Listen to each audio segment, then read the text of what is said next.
Hi, my name is Charlotte Kupsh and I'm a graduate teaching assistant at the University of Nebraska-Lincoln. Today I want to talk to you about how to think about public spaces in your community. A lot of us interact with public spaces every day, whether it's just a public sidewalk, as big as a public park, or really anything in between. But we often don't think closely about those places. But by taking a closer look and thinking critically, you can learn more about your community and the stories we tell about particular public spaces. Right now, I want to tell you a little bit about one of my favorite public places in my hometown of Lincoln, Nebraska. So right now, I'm standing in Wilderness Park. Wilderness Park is a 1,400-acre public park within the city of Lincoln that has 17 miles of trails for biking, hiking, birdwatching, cycling, and even horseback riding. So I usually come to Wilderness Park to hike. Sometimes I bike, sometimes I just want to get away and get into nature. And for me, this has really been a retreat, particularly during the pandemic. But not everybody views Wilderness Park in the same way. When I talk to other people about Wilderness Park, sometimes they tell me that it's a dangerous place and it's not a place that I should go at all, or a place I shouldn't go on my own. So I'm really interested in where these two very different opinions about Wilderness Park come from. I think it's a great place for recreation. Some people think it's very dangerous. Why do we have such different opinions?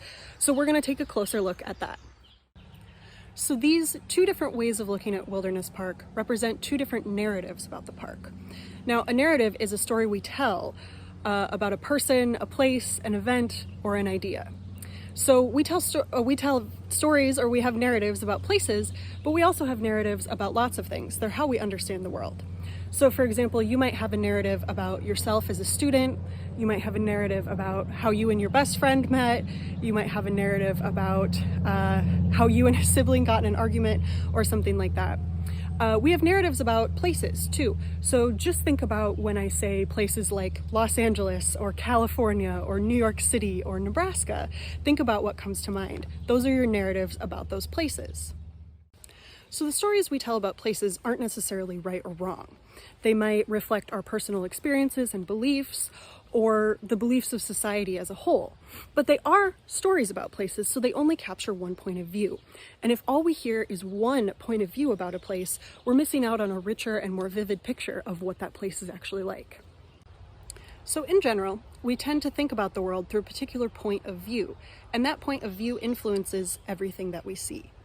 So you can imagine this like a piece of plastic that's put over the lens of a camera, and the plastic has a particular color, like a piece of saran wrap. Or you might think about a filter on a social media app like Instagram. So you're still seeing what's through the camera lens, but you're seeing it through a filter. And now other people are going to have their particular filters that they're seeing the world through as well. So everybody's seeing the world through a different lens, and the lenses that we look through influence the stories that we're telling about places. So to understand a bigger picture about a place, you have to try to understand the filters that people are looking through.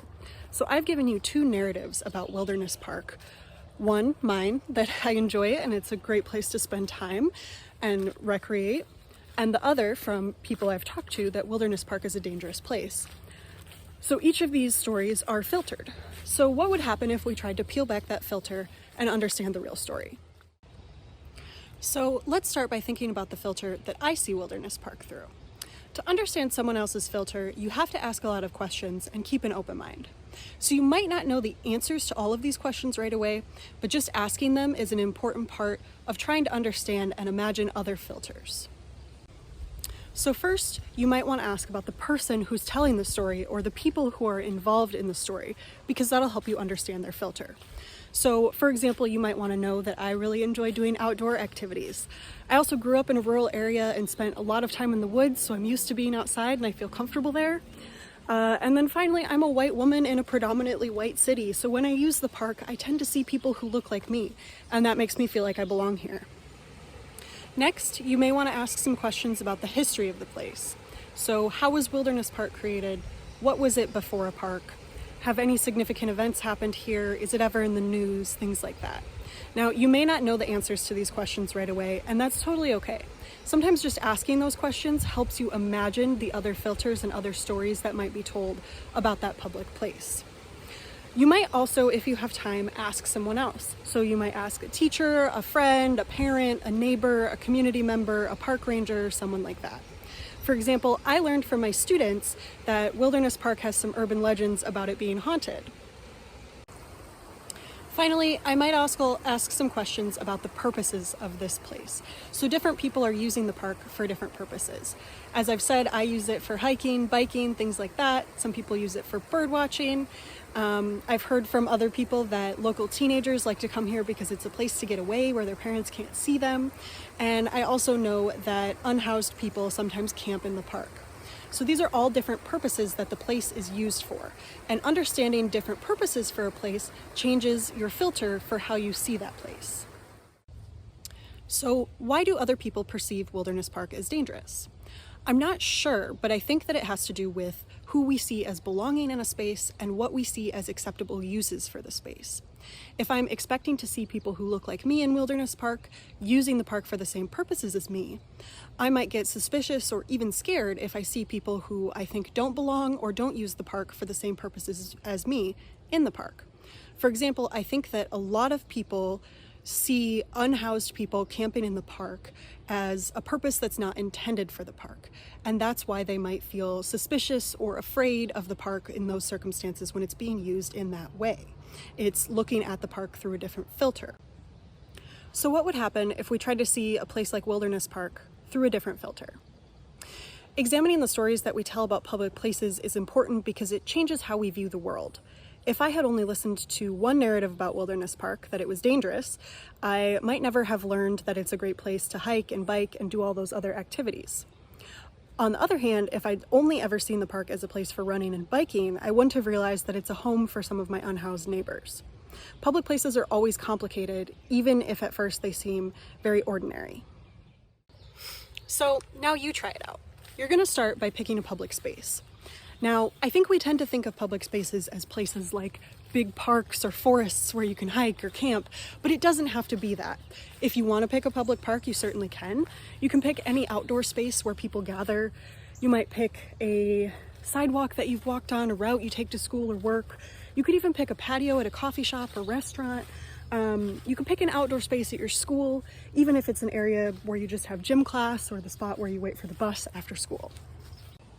So once you've picked an outdoor public place, you're going to start thinking about the stories or narratives that people tell about this place. Now, I picked a place that has some pretty obvious narratives that I already knew, but it's okay if you can't immediately think of them. Again, think of it as seeing things through a filter. Sometimes it's really obvious to see that a photo or video is filtered, and sometimes it takes a little bit closer look. So you might think about just what ideas you have about what this place is for or who belongs there.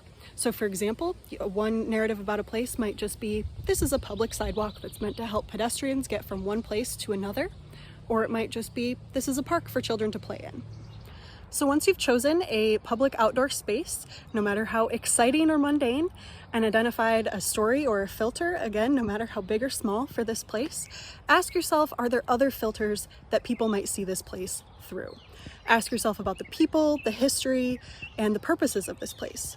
If you're able to physically go to the place, you can spend some time exploring and observing, and you might get some answers there, but it's okay if you can't make it to the place. You might think about what you notice about who uses this space. What clues are there in the space about its purposes? What other uses for the place can you imagine?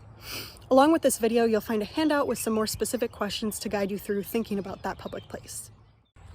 So after you've spent some time reflecting and exploring your place, take some time to write down the story of that place.